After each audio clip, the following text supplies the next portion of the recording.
함께 들을 하나님의 말씀은 구약성경 시편 1편 1절에서 6절입니다. 시편 1편 말씀이라고 할 수 있습니다. 1절부터 6절까지 교독하시는데 제가 먼저 읽고요. 그리고 6절은 함께 읽겠습니다. 시편 1편입니다.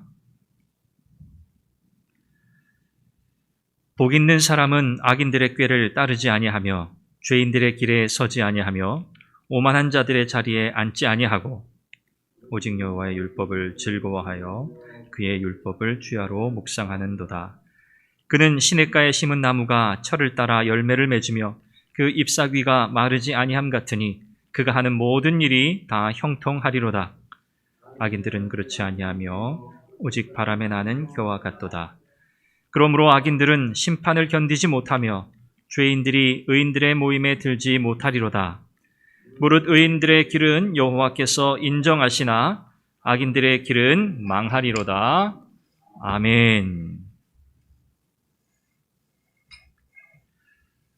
사람은 누구나 다 행복하기를 원하죠. 누구도 예외가 없습니다. 그 사람의 신분이 어떻든지, 또 그 사람의 종교가 어떻든지, 또 그 사람의 개인적인 어떤 성향이 어떻든지 상관없이 모든 사람들은 다 행복한 삶을 살아가기를 원합니다. 우리가 어떤 복을 갈망한다든지 또 그것을 우리가 추구한다라고 하는 것 자체 이것이 잘못되었다, 그게 부끄러운 일이다 라고 말할 수는 없습니다. 물론 우리는 신앙인이기 때문에 우리의 욕망에 따른 추구, 세속적인 것들을 추구하며 구하는 기복적인 신앙, 이런 것은 당연히 잘못된 것이지요. 성경은 복에 대해서 참 관심이 많습니다. 하나님께서 아담과 하와를 창조하신 뒤에 하신 말씀 여러분 기억하시죠? 창세기 1장 28절 말씀인데요. 하나님께서 그들에게 복을 주시며 이르시되 생육하고 번성하라, 땅에 충만하라, 이렇게 말씀하시잖아요. 하나님께서 그들에게 복을 주셨다라고 성경은 말씀해요. 또 예수님께서 제자들에게 가르치실 때, 제자들에게 교훈을 주실 때 처음 가르치셨던 그 메시지가 뭡니까? 무엇에 관한 것이었습니까? 바로 복에 관한 거였습니다. 팔복, 여러분 기억하시죠? 예수님의 가르침, 예수님의 첫 번째 메시지도 복에 관한 말씀이었다는 거죠. 시편 전체의 서론이라고 할 수 있는 오늘 보면 시편 1편, 그리고 결론에 해당된다고 볼 수 있는 시편 149편에 가면 동일하게 어떤 주제를 다루고 있냐면 바로 복에 관한 주제를 다루고 있습니다. 누가 복된 사람인가 라는 말씀을 강조하고 있는 것이죠. 자, 그런데 성경이 이렇게 복에 대해 관심이 많은데 성경을 쭉 읽어가다 보면 복이 이러이러한 것이다 라고 정의를 내려주는 곳이 없습니다. 아, 그런가 정말? 복이 이러이러한 것이야 라고 성경이 말씀하는 곳이 없어요. 대신에 성경은 어떻게 복에 관해서 말씀합니까?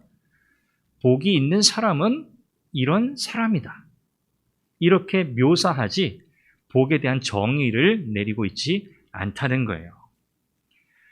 산상수훈을 보면 예수님께서 어떤 사람들이 복 있는 사람들인가에 대해서 쭉 말씀하시잖아요.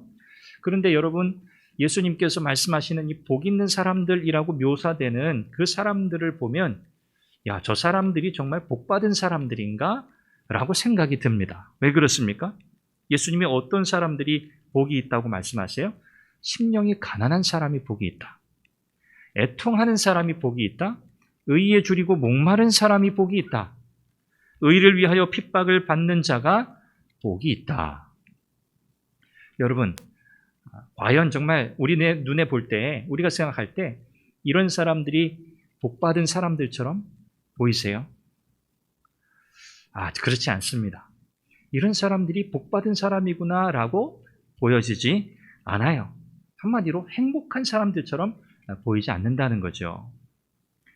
오늘 우리가 함께 읽은 이 시편 1편, 이 말씀은 참 우리에게 큰 은혜를 주고 우리의 마음에 참 감동을 주는 말씀인데, 야, 그렇구나. 하나님 앞에 우리가 복된 인생을 이렇게 살아갈 수 있구나 라고 하는 이런 참 감사한 말씀인데, 여러분 시편 3편으로 넘어가면서부터 이렇게 복된 인생, 형통한 삶을 살아가는 하나님의 백성들의 삶이 어떻다고 설명합니까?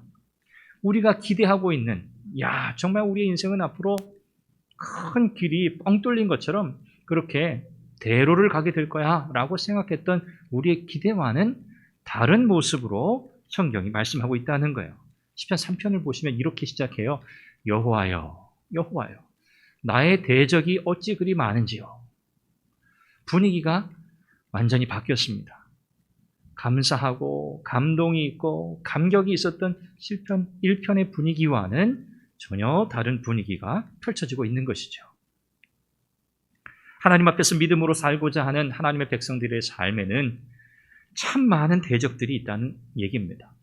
온갖 시련과 박해가 있다는 말씀이겠죠. 과연 이런 삶이 형통한 삶인가? 라고 묻게 되는 겁니다. 성경은 왜 이렇게 복이 무엇인가, 행복이 무엇인가에 대해서 딱 떨어지게 정의를 내려주지 않고 복이 있는 사람들의 삶은 이러하다라고 이렇게 묘사하고 있는 것일까요? 먼저 우리가 사람들이 생각하는 일반적인 행복의 기준이 뭔지를 한번 살펴보려고 합니다. 어떻습니까? 우리를 다 포함하죠. 저를 포함해서 모든 사람들은 일반적으로 다 그렇습니다. 복이 뭔가, 행복이 뭔가 내가 원하는 어떤 상태, 어떤 조건이 충족되었을 때 우리는 행복하다, 그렇게 생각하거든요. 일반적으로 이렇게 행복을 이야기하죠. 돈이 있으면, 어떤 권세, 지위가 있으면, 명예가 있으면, 또 우리의 신체적인, 외적인 조건들, 외모라고 표현할 수 있겠죠. 이런 것들이 아주 만족할 만할 때 우리는 그것을 행복한 삶을 산다, 이렇게 표현합니다. 행복하다, 이렇게 표현한다는 것이죠. 돈, 지위, 명예, 외적인 조건들을 두루 갖추었을 때 우리는 일반적으로 참 행복하다, 이렇게 표현합니다. 그래서 사람들은 저마다 이런 것들을 목표로 삼고 사는 거죠. 돈을 얻기 위해서, 지위를 얻기 위해서, 명예를 얻기 위해서, 또 외적인 조건들을 잘 갖추어 보려고 이런저런 노력들을 다 하며 살아가는 것이죠. 이렇게 열심히 행복한 인생을 살기 위해서 애쓰고 나아가는데, 그런데 한 가지 더, 그냥 그런 노력들 말고 우리에게 더 필요한 게 있다, 그렇게 생각합니다. 그게 뭘까요? 다름 아니라 운이 있어야 한다는 거예요. 운이 좋아야 된다. 우리가 아무리 노력을 했는데 운이 나쁘면 안 된다. 우리가 참 흔히들 사용하는 그런 표현이잖아요. 아유, 운이 안 좋았어.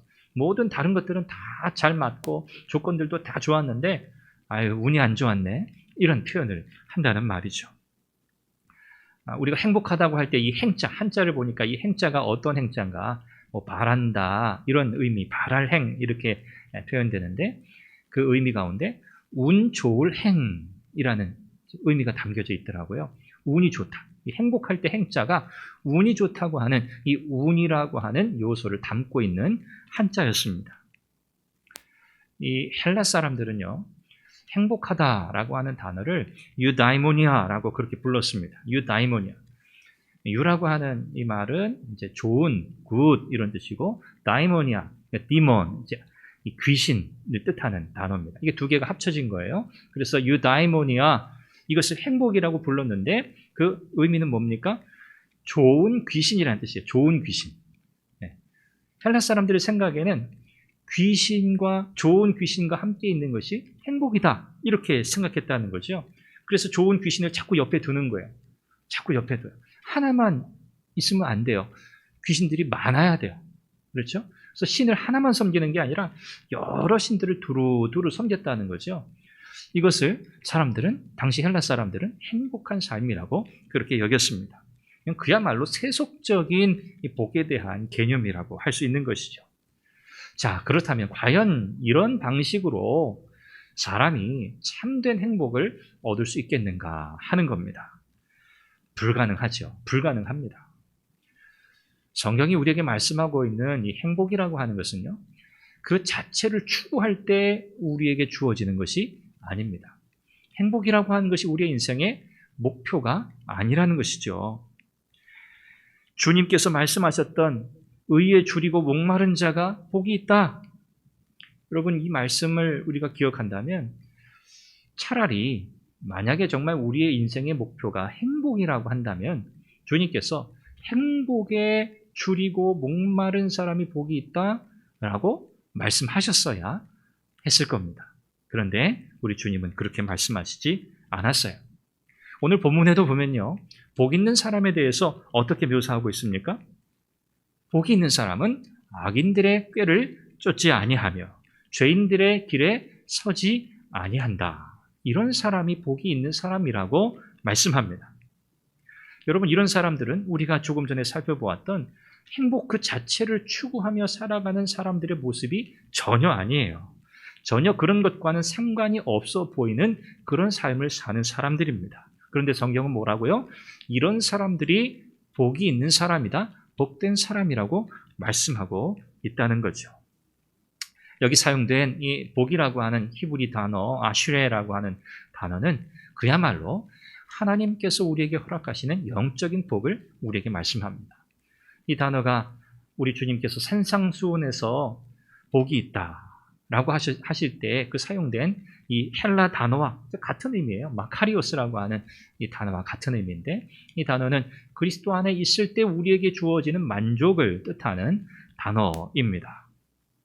그래서 여러분, 행복이라고 하는 것은요, 그 자체를 추구해서 우리가 누리고 얻는 그런 것이 아니고요, 정말 근본적인, 근원적인 진짜 복을 추구하며 나아갈 때 우리에게 거저 주어지는 부산물과 같은 거라는 거예요. 그러니까 행복 그 자체를 우리가 추구하며 살 이유가 없다는 것이죠. 행복이라고 하는 것은 그것보다 더 근본적인 하나님께서 우리에게 주시는 그 복을 추구하는 자들이 하나님께서 주셔서 더불어 누리는 부산물과 같은 거라는 말씀이에요. 오늘 말씀은 우리가 복된 삶을 또 복된 사람으로 살기 위해서 정말 우리가 무엇에 집중하며 나아가야 할 것인가에 대해서 말씀하고 계십니다. 두 가지예요. 지금 살펴보았던 첫 번째 말씀이에요. 악인들의 꾀를 따르지 않고 죄인들의 길에 서지 않고 오만한 자들의 자리에 앉지 않는 거죠. 이것은 분명합니다. 선명합니다. 우리가 어떤 자세로, 어떤 태도로 인생을 살아가야 할 것인가. 하나님 앞에서, 그렇죠? 정직하게, 선하게 살아가야 하는 우리의 분명한 삶의 책임이 있습니다. 그런데요, 그래, 내가 정말 착하게 살아야지, 선하게 살아야지, 이런 결심, 각오만으로는 복된 인생을 살아갈 수 없습니다. 그래서 두 번째 우리에게 필요한 게 있어요. 그게 무엇입니까? 오늘 말씀 2절인데요. 오직 여호와의 율법을 즐거워하여 그의 율법을 주야로 묵상하는 삶을 살아갈 때 우리는 성경이 말씀하는 복된 인생을 살아가게 된다는 말씀입니다. 하나님의 말씀을 우리의 인생, 우리의 삶의 가장 핵심, 가장 중요한 자리에 두고 우리가 그 말씀을 따라갈 때, 그 말씀을 쫓아갈 때 비로소 어떻게 살아갈 수 있다고요? 우리는 악한 것으로부터 떠날 수 있고 하나님을 경외하는 삶을 살아갈 수 있다고 말씀하는 것이죠. 아마 세상 사람들이 바라볼 때는 그렇게 사는 게 뭐 행복한 삶이냐? 그 참 너무 외로워 보인다. 너무 좀 불쌍해 보인다. 라고 생각할지도 모르겠습니다. 그렇지만 성경은요, 세상을 악한 사람들이 득세하는 곳으로 그렇게 묘사합니다. 하나님을 알지 못하고 하나님을 떠나 살고 있는 그 인생의 모습을 묘사하는 것이죠. 그런데 하나님의 사람, 하나님의 백성, 그들은 하나님의 말씀을 즐거워하는 사람들이고 하나님의 말씀을 즐거워하는 것을 인생의 최대의 복이라고 믿고 그렇게 사는 사람들이라는 거예요. 그렇게 살아갈 때 그들이 어떤 세상의 고난과 어떤 어려움 가운데서도 그들은 마치 시냇가에 심겨진 나무가 요동하지 않잖아요. 왜요? 뿌리가 깊이 내려 있거든요. 그와 같이 견고해서 흔들리지 않는다는 거예요. 복이 있는 사람의 모습입니다. 성경이 우리에게 가르쳐주는 복된 삶이 어떠한 삶인가를 이렇게 우리에게 말씀하고 있는 것입니다. 하나님의 말씀을 즐거워하고 그 말씀을 주야로 묵상하며 사는 것이 왜 우리에게 복인가? 이것이 왜 우리에게 형통인가? 왜 그렇습니까? 열매를 맺기 때문에 그렇습니다. 시냇가에 심기워진 나무가 시절을 쫓아서 때를 따라서 열매를 맺는다. 그렇게 말씀해요. 우리의 삶에 열매가 있기 때문에 우리의 삶은 형통한 거예요. 우리의 삶에 고난이 있느냐 없느냐, 있으면 이건 형통한 게 아니고 고난이 없어야 우리의 삶이 형통한 것이다 라고 성경은 말씀하시지 않아요. 성경은 우리가 고난 가운데 있다 할지라도 하나님의 말씀 붙들고 살아가는 그 인생이 있기 때문에 그 삶에 하나님이 기뻐하시는 열매들이 맺혀지느냐 그렇지 않느냐를 두고 형통한 인생이냐 아니냐를 우리에게 말씀하고 있다는 거예요. 사랑하는 여러분, 저와 여러분들은 하나님 보실 때 아름다운 열매들을 맺는 인생이 되기를 간절히 바랍니다. 이 열매는 그냥 맺어지는 열매가 아니라 하나님의 말씀을 따라가는 삶에 주어지는 열매인 줄로 믿습니다. 우리가 과연 이 세상의 온갖 유혹 앞에서 과연 우리는 하나님의 말씀을 흔들리지 아니하는 이 나무와 같이 하나님의 말씀을 우리가 견고하게 붙들고 있는가? 이런 질문을 우리에게 던져보아야 하겠습니다. 악한 사람들은 겨와 같다. 그렇게 말씀해요. 겨와 같다. 여러분, 겨에는 뿌리가 있습니까? 없습니까? 겨에는 뿌리가 없지요.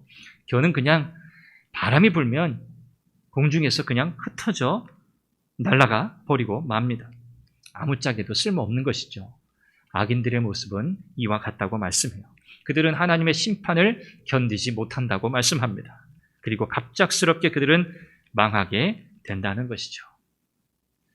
사랑하는 우리 선한교회 모든 성도 여러분, 형통한 삶의 비밀이 어디에 있는가? 참 복된 행복한 인생의 삶의 비결이 어디에 있는가? 오늘 말씀은 우리에게 분명히 가르칩니다. 하나님의 말씀을 붙들고 살아가는 삶이라고요. 저와 여러분들 모두 하나님의 말씀으로 승리하는 인생이 되기를 간절히 바랍니다. 이것이 우리에게 복이거든요. 이것이 우리에게 형통이거든요.